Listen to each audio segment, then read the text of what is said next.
there is great joy in what we do, but there's greater joy in having a balanced life. So just create healthy margin, take care of your family, take care of your marriage, love your wife. One day you'll wake up and she's going to be the only one home, and y'all better love each other.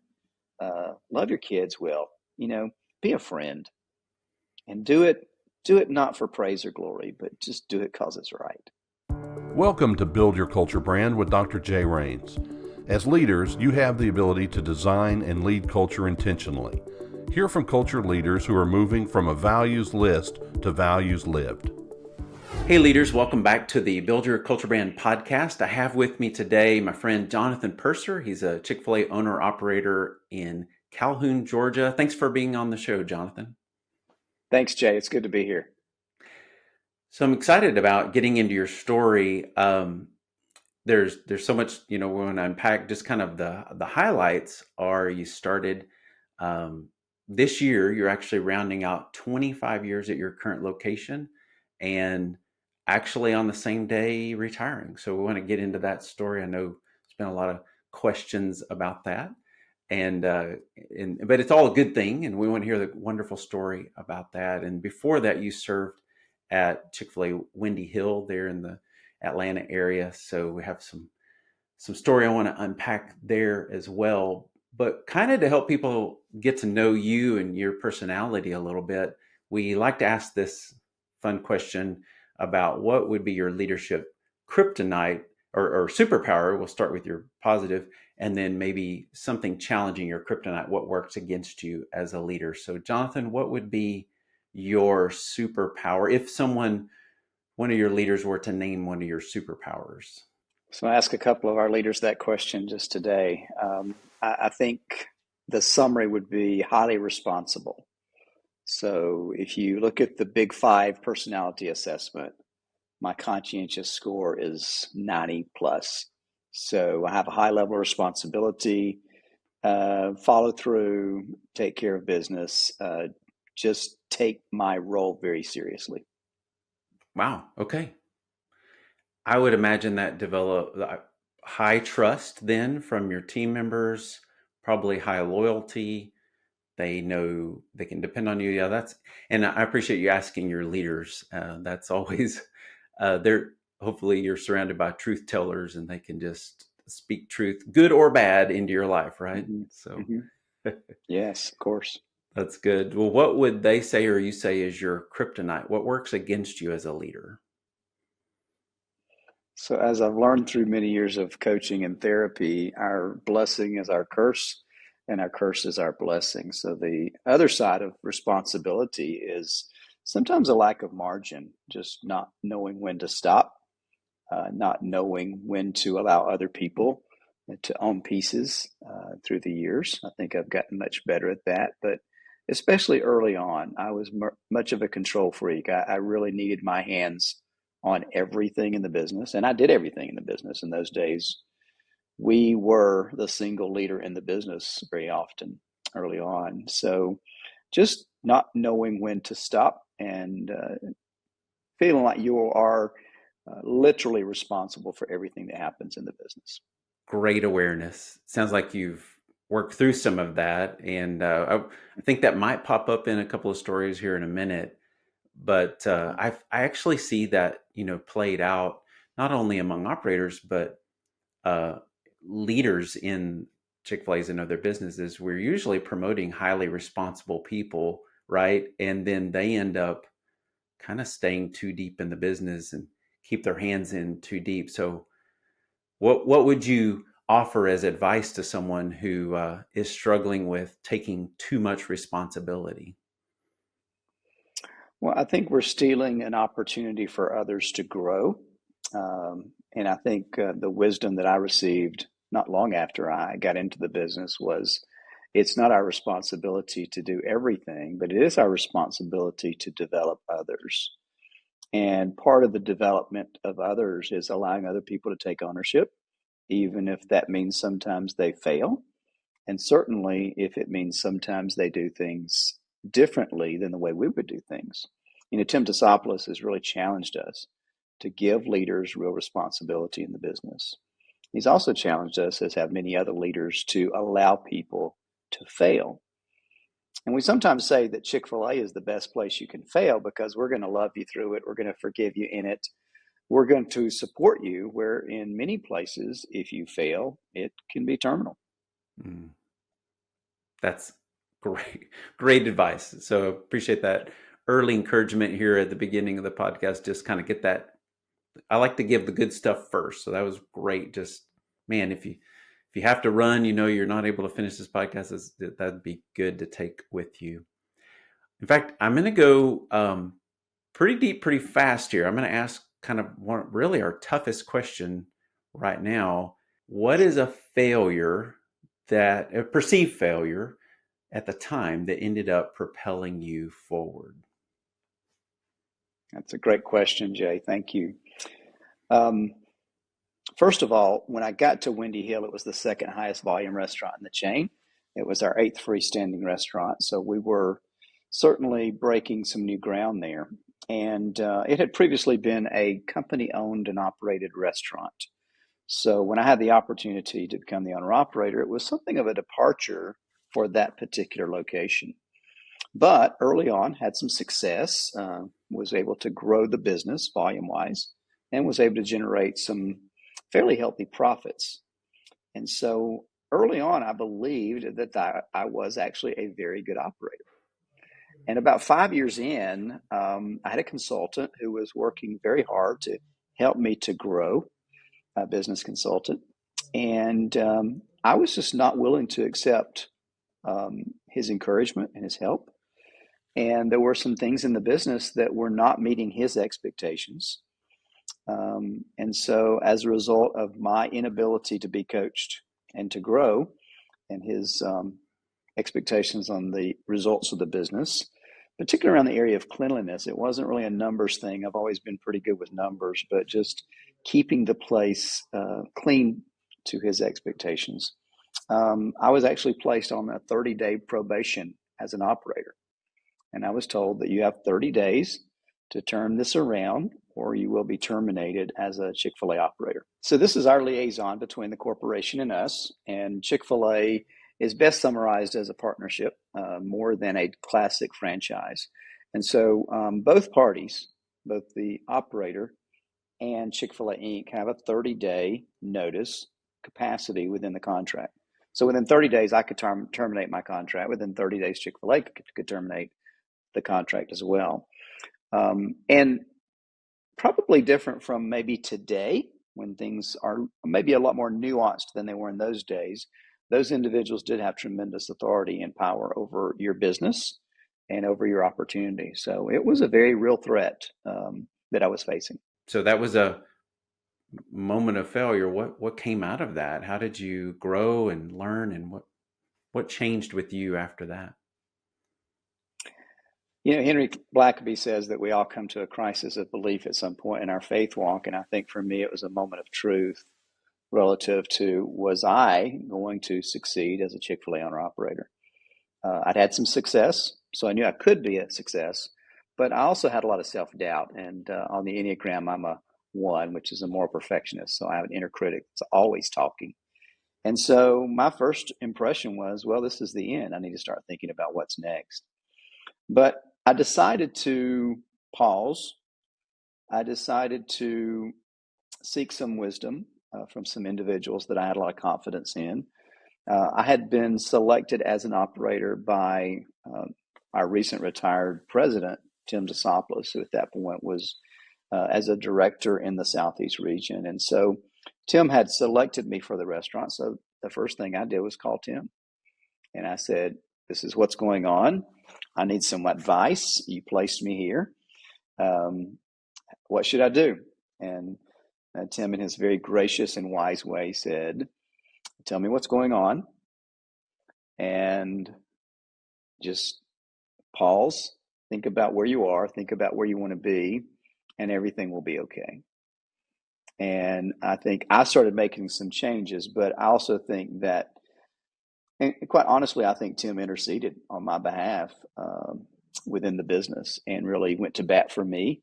I think he believed in me. I think he believed that I had the capacity to improve and encouraged me in that. And then I reached out to some fellow operators in our market. There was a senior operator named Ken Oliver, who was just down the road at the Cumberland Mall location. And Ken's was a long-term Chick-fil-A operator in the market, and he just said, "Son, they're going to have to get rid of a lot of guys before they get rid of you," and just really spoke encouragement. And talked to Danny Daniels, another senior operator in our market, Yeah. and I just got a lot of encouragement, but also just talked to my pastor, talked to friends, spent a lot of time in conversation with my wife, who's always been my number one encourager and supporter. And we decided collectively that we were going to fight, and not fight against Chick-fil-A, but fight for the future, because we really believe that God had placed us in this role. Wow. Okay.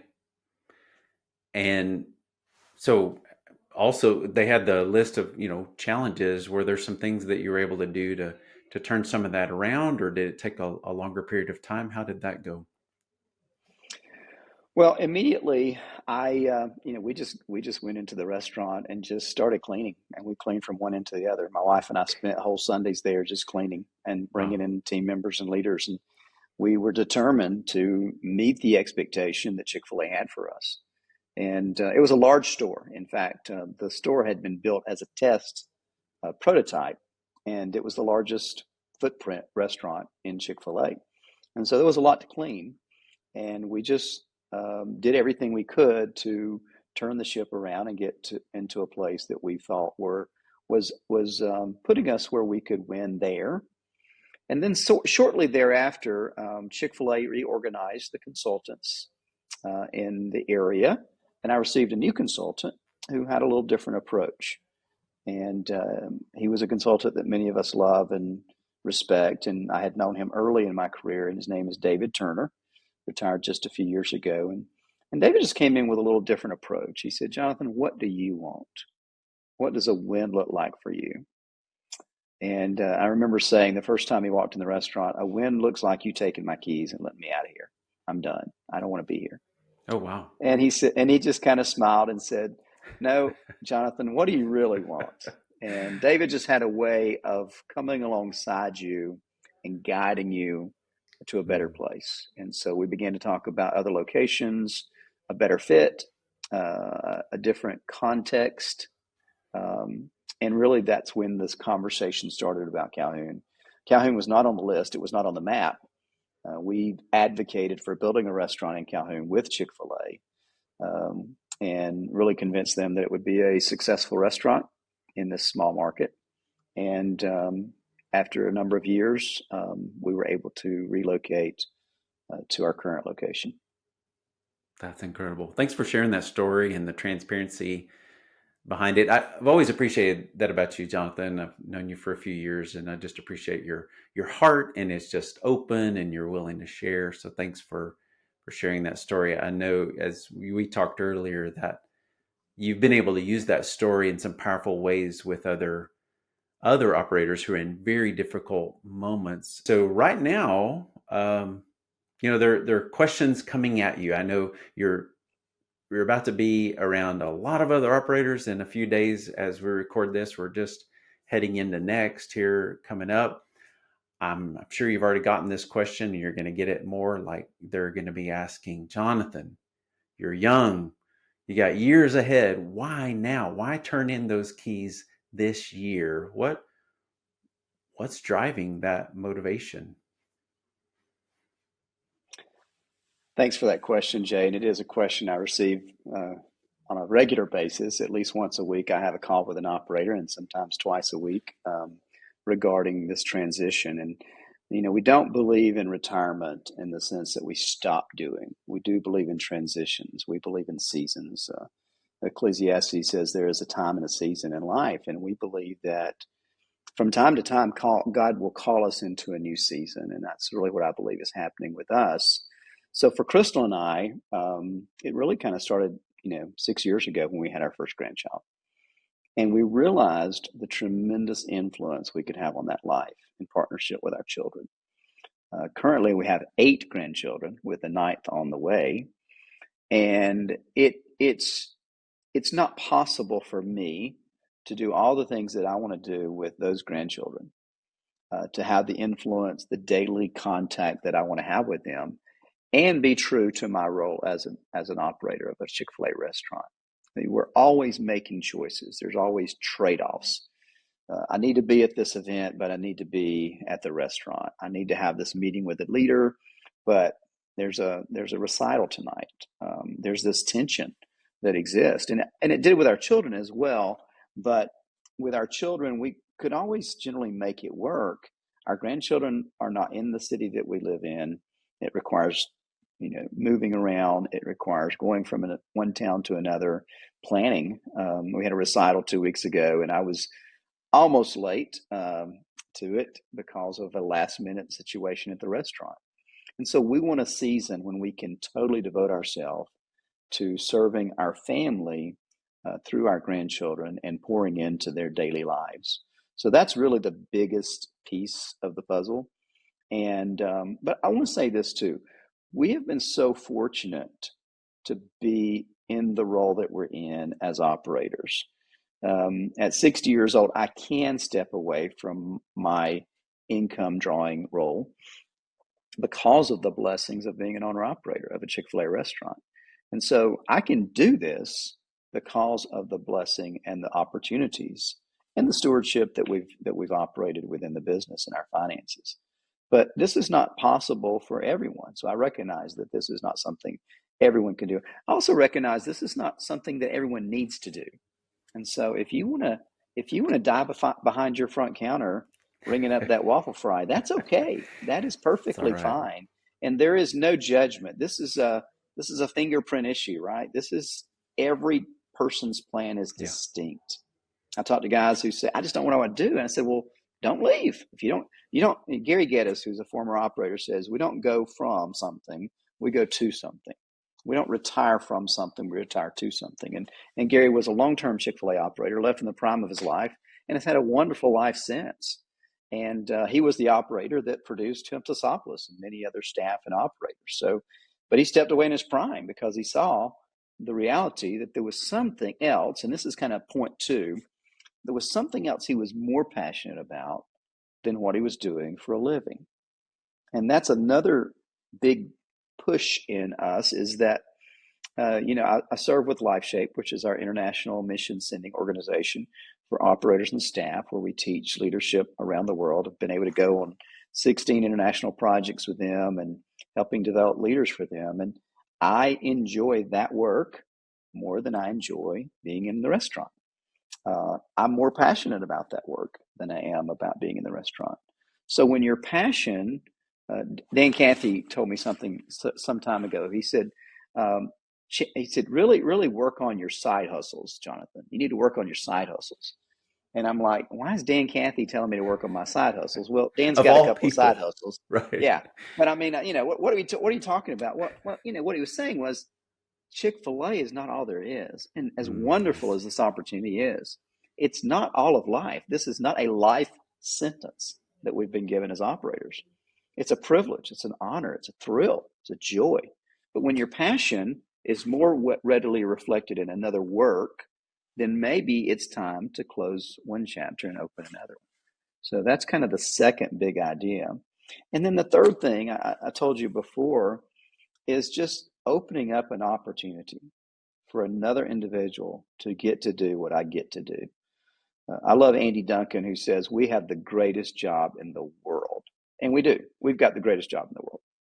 It comes with great challenges, but it comes with so much reward in so many different ways. Influence on lives, seeing people become, making a lot of money, being the mayor of your town. I mean, it's incredible. But what about sometime taking your hand out of the cookie jar and saying, hey, somebody else gets a shot? Because when I leave, my restaurant will be occupied by probably an existing operator, but somewhere down the line, someone is going to get a call from Chick-fil-A saying, hey, here's your chance. Just like when Tim came to see me and said, hey, it's time to go. Are you ready? Let's go.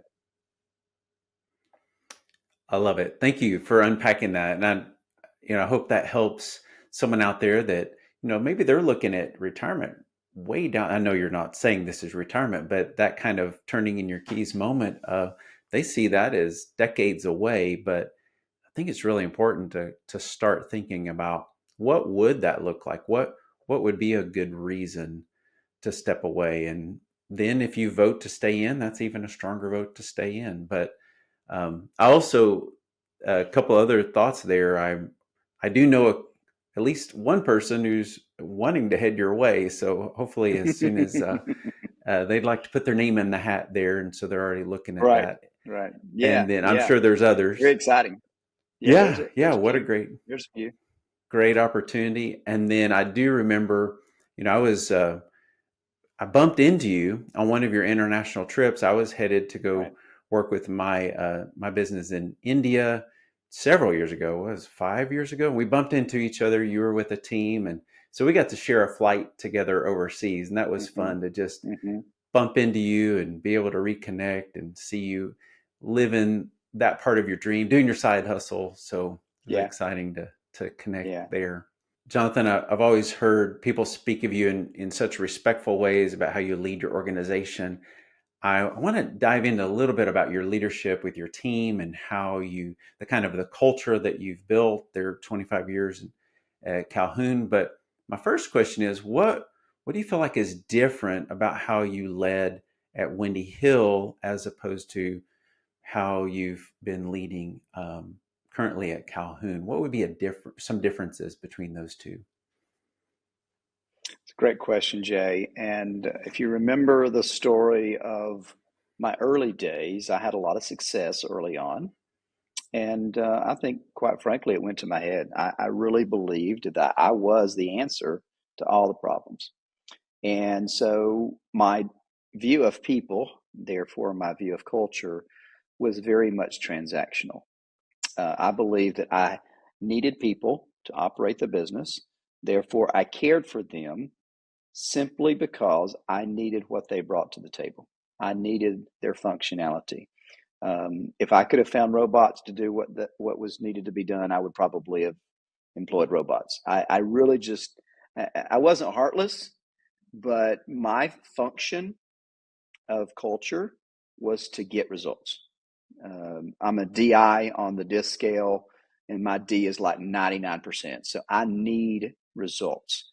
Now, I love having influence on people. Always have. Joined Chick-fil-A because I have a heart for ministry. But in reality, it was very much, what do I get from you? And in return, I'm going to take care of you. And so we created a culture early on that was just transactional. David Salyers used to talk about being transformational, not transactional. And we were very transactional. And that was probably a lot of my struggle with the team. And so I would do anything to keep an employee. I would make deals. I would coerce. I would challenge their other opportunity. I would do anything in my power to keep someone on the team. Growing up, we moved a lot, and change was my fear above all things. Okay. And changing staff was something that just terrified me because I knew I could not do it alone. And I knew I needed strong people around me to operate the business, especially as the business began to grow and I could no longer touch everything. So it was not a healthy culture. And I remember when I came to Calhoun in 1999, you get this wonderful opportunity to do a reset. You've got this big red button we push, and if we could do something different, what would it be? And I knew exactly what I wanted. I wanted a culture of care. I wanted to treat people the way they deserve to be treated, as image bearers of God, not as functional pieces of equipment. And so we immediately began to take a different course. Now, it was a very low volume restaurant. In fact, I dropped 30% of sales and 30% income when we made that shift. And so it was a challenge early on. We do on a breakfast hour now what we did in the whole day in those early days. Right. Um, so you could only take care of two or three people, Yeah. honestly, and give them a reasonable wage. I mean, a family wage that you could care for a family with. And as our business began to grow and we began to be able to serve and help more people with good wages, good development, good growth, 401k, scholarships, tuition reimbursement, anything that we felt made their life better, but not because of what we got from them, but because it was the right thing to do. This is what Truett did when he put that jar on the counter at the Dwarf House to raise scholarship money for that very first individual. Truett saw people with intrinsic value, not because of what they were doing for him. And that's what instilled the loyalty that his team had and that we all still have for Truett today. You know, when Truett walked into the room, you were the most important person, and you knew he knew you and he loved you. There was no question about it. And even when he made decisions that you might not like, you trusted him. There was complete trust. The same was true with Jimmy. The same was true with Dan. The same was true with Tim. There was just total trust. We knew that our partner wanted what was best for us. And so that translates into the business as we interact with team members. And so today, I think we have one of the best value propositions in the business. And I know we're extremely competitive in our market, because if you go to work at Chick-fil-A, you're going to get a better than average wage, higher than anybody else in our community pays for comparable work. You're going to get great support for going to college. You're going to have complete flexibility of your schedule. If you need to work day shift this quarter or semester, night shift next semester, or a little of both, we'll make it work. We're going to do anything we can to help you. We're going to support your educational dreams. We're going to do financial coaching. We take you through Financial Peace University. It's a regular, ongoing staple of our business. We're going to take you through purpose writing exercises. We're going to take you through life planning. We're going to really invest in you as a human being, because we know that you're going to not only bless the business, but you're going to have a blessed life. We're trying to prepare people to be life ready, because most people will not stay with us for the long haul. So everything we do in this culture of care is seeing people, knowing people, and creating opportunities for them. And I don't care if they go on to be an operator of a Chick-fil-A, a school teacher, a doctor, a lawyer, a homemaker, or part of our staff permanently. Many of our directors today were 16-year-olds the first time they showed up. And so we see the value, but you get such a joy from watching people become. And that's the culture that we have at Calhoun today. Beautiful. I love how you helped us understand even your journey as a leader and that culture that you saw you had created, and then you had that opportunity to reset. Does that mean that you've given up on results? How do you still hit results and No, the D is still high. I retook the disc a few years ago. It's still off the charts. No, in fact, one of my leaders today, my top director, when I was asking her about my superpowers, she said, results and numbers. You love numbers. You love numbers. No, I will always love numbers. I'm analytical. I love to measure things. I love to win. We're top 20% in every major category as a business. We have 75% retention in our restaurant, which is off the charts, 20% higher than the chain as a whole. Our customers experience monitor scores are top 20% across the board. We're the 7th busiest restaurant in the state of Georgia, and we're in a town of 20,000 people. We love to win. We love to win. I will never, ever stop winning. In fact, a former coach of mine that I employed a few years ago said to me, whatever you do after Chick-fil-A, you got to be running something, leading something, and getting results. My current coach says you've got to have structure, systems, and wins. So we have to have measurables. Measurables, you got to know if you won the game. Did you score a touchdown? Did you move the ball? I mean, Saban stepped away because Saban couldn't be Saban. And part of why I'm stepping away is I won't be in the future the operator I've been in the past. But boy, I love to win. I love pulling up those comparable reports and comparison reports and seeing us on top of anything and everything. But it sounds like one of the big shifts in there is if you're still, operating in that winning mode, it's almost like you've been able to bring everybody else into the win. It's a shared win, whereas before maybe it was an individual win for you. Now it's like there's ownership in there, and it's more of a shared win. Would that relate to how it feels right now? I think so. And I think the beauty of that is it transfers across the business. It's not just your senior directors, your shift managers, but everybody in the business loves to win and they love being the best. Truett always said, do your best. And he never said, do okay. He never said, let's be mediocre. Truett was passionate about being the best at everything, but he was passionate about doing that in a caring way. His great quote, I want to be the best business, but I want to be the most caring business. And Truett challenged us consistently, not to focus on growth for growth's sake, but do it better. I think one of the things we may be losing right now, in as I look into the world of Chick-fil-A, that could be lost in the next few years, is some of those Truett stories. So I'd love to hear, do you have a Truett story that you could share here that we could capture for posterity to Sure, share sure. forward? Yeah. When we talk about Truett, it gets really emotional. So if I cloud up a little bit, you just got to understand this man Sure. changed my life. He literally opened up the door of opportunity for my life. And so the the appreciation is so deep, from my kids' college scholarships to marriage enrichment that Crystal and I've received, instruction. Every part of my life has been infused through Truett's generosity and graciousness, and that of Dan and Bubba and Trudy as well. I owe so much to this family.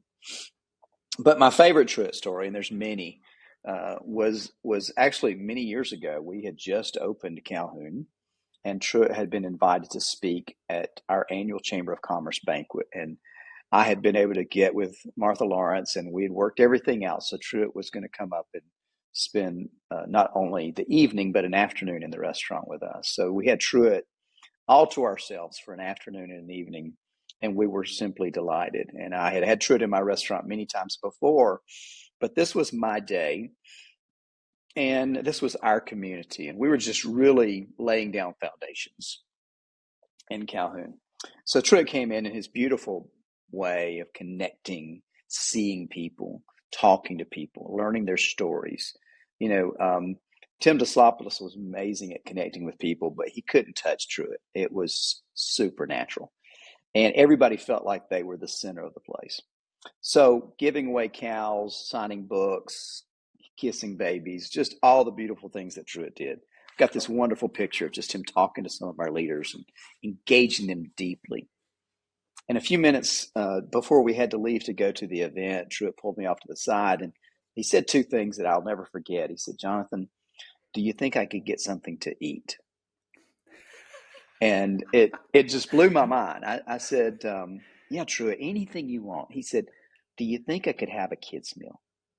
And I said, absolutely, Truett. We will get you a kid's meal, anything you want. I mean, you name it. And I said, you just let me know what you need. And he said, I think that'd be good. I think that'd be good. And just him asking me, not assuming Wow. as the owner of everything that he could just go behind the counter and grab something, but he was looking at me as the gatekeeper of that business.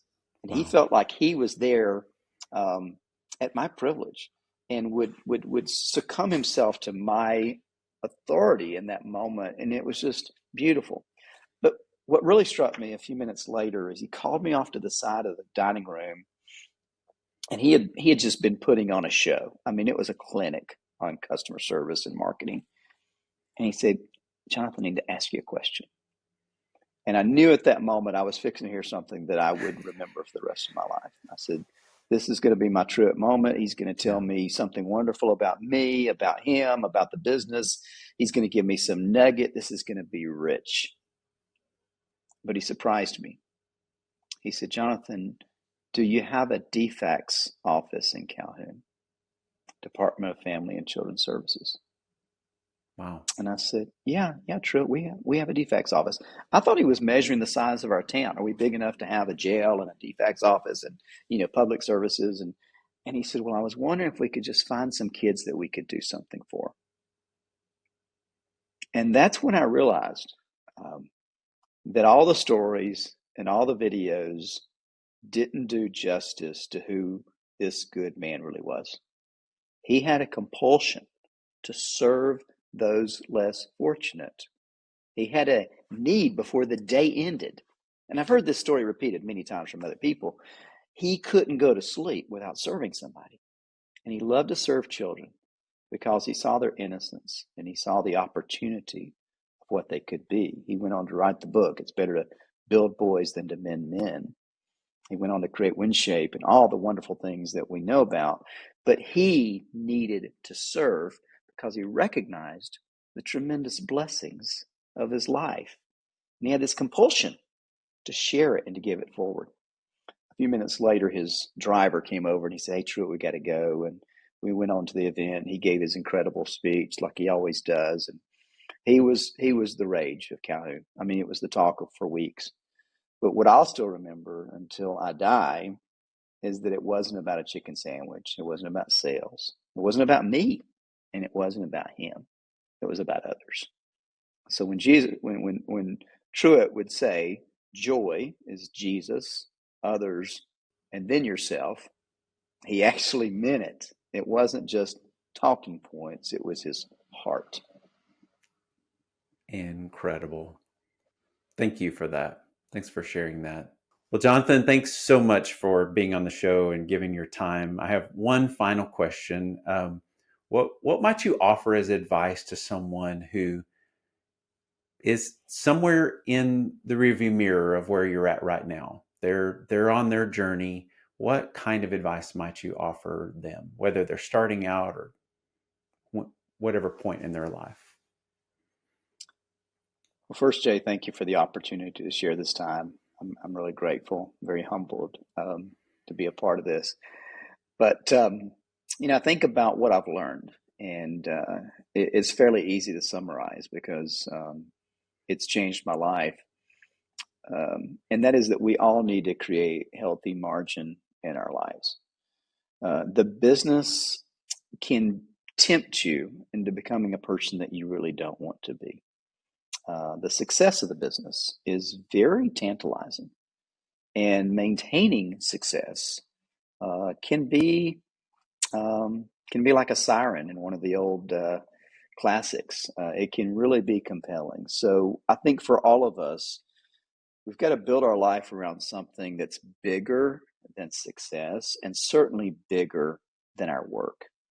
Especially as men, our identity needs to be much, much larger than how we make a living. We are grateful that we get to make a very, very good income as Chick-fil-A operators. It's one of the blessings, but it's not the central part of the story. We're here to have influence.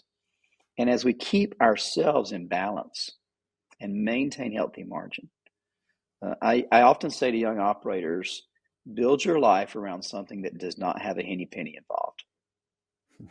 And if you don't know, the henny pennies are the fryers that we cook the chicken in. You need more. And you're going to wake up one day and recognize that you need more. So don't wait until you have some awakening to build those things into your life. Have a healthy marriage. Love your children. Go to every ball game. Don't miss a thing. Be there. They will come back as the father of 3 adult children and say thanks. Make room for friends. Deep, abiding friendships. Develop coaches and mentors. Have people in your life who speak wisdom and power and strength into your life. Serve others outside of the business, because the business is self-serving. I don't care how you do it, it still causes us to win. So get outside the business. Do missions, serve in your church, volunteer in your community. You're going to grow as a leader when you do those things. You're going to grow new muscles, but it's also going to give you balance. So when you don't have a great month, when sales are not up 15%, when you get that sync report from that customer, or the third sync report from that customer, your life does not rise and fall on what happens in your restaurant. So there's more. And there's other pockets of life that bring joy, because our businesses won't always bring us joy. In fact, very often they bring us sorrow and pain and disappointment. But there is great joy in what we do. but there's greater joy in having a balanced life. Good word. Good word. Thank you. I learned something in that too, among several things, but one of the things that really clicked with me about margin that I've never thought about before was I've always thought of margin as a negative space we're trying to add in, like what not to do.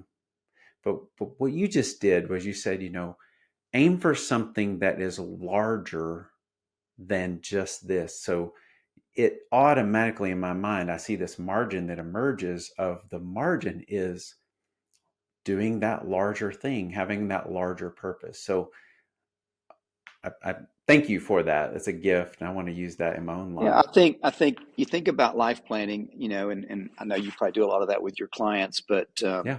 when you start life planning, the first thing you do is write your eulogy, right? So your eulogy is the story you want to be told about your life. Well, in my eulogy, Chick-fil-A is never mentioned. There's no mention of what I did for a living.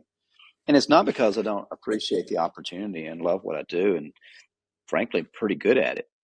Um, it's because there's more to life than what we do for a living. And as men, it's the most pervasive, challenging piece of the deal that we have as operators. And I see operators all the time who have lost themselves in results and success.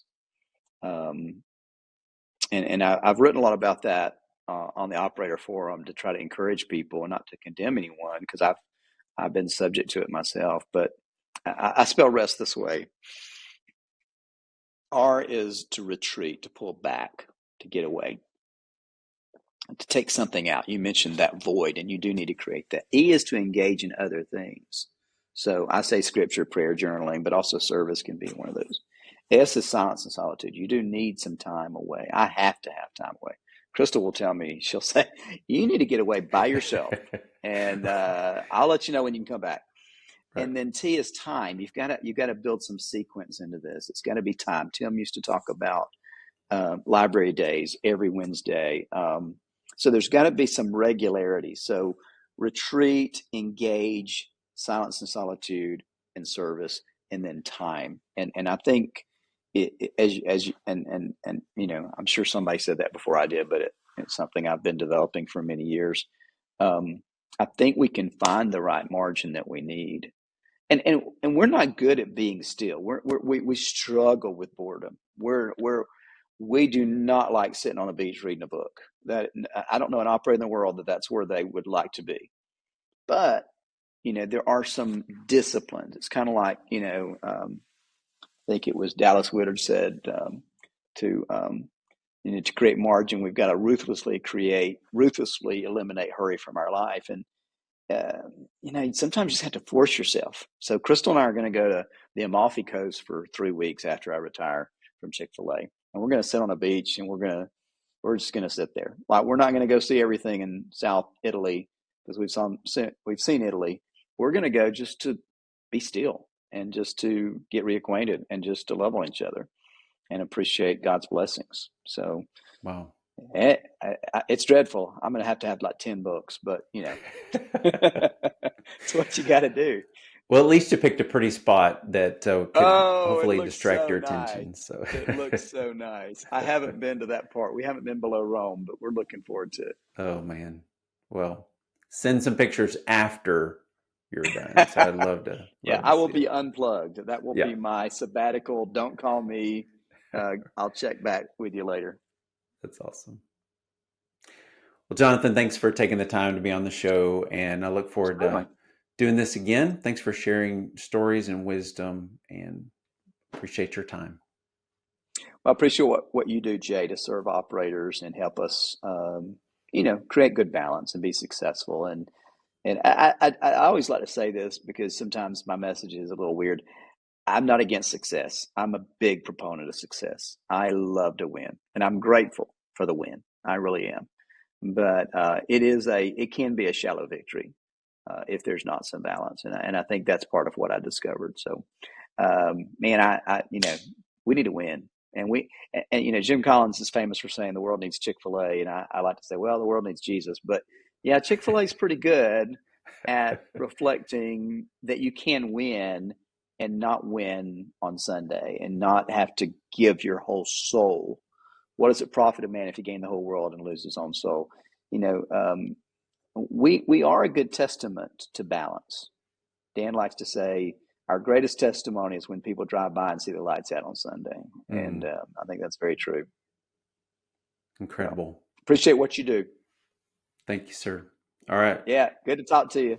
Thank you for listening to Build Your Culture Brand with Dr. Jay Rains. We hope you enjoyed this podcast. Visit our website at buildyourculturebrand.com for our free culture brand assessment. See you next time. We would like to note that Leaders Q serves individual owner-operators and their teams and is not affiliated, endorsed by, or in any way officially connected with Chick-fil-A Incorporated.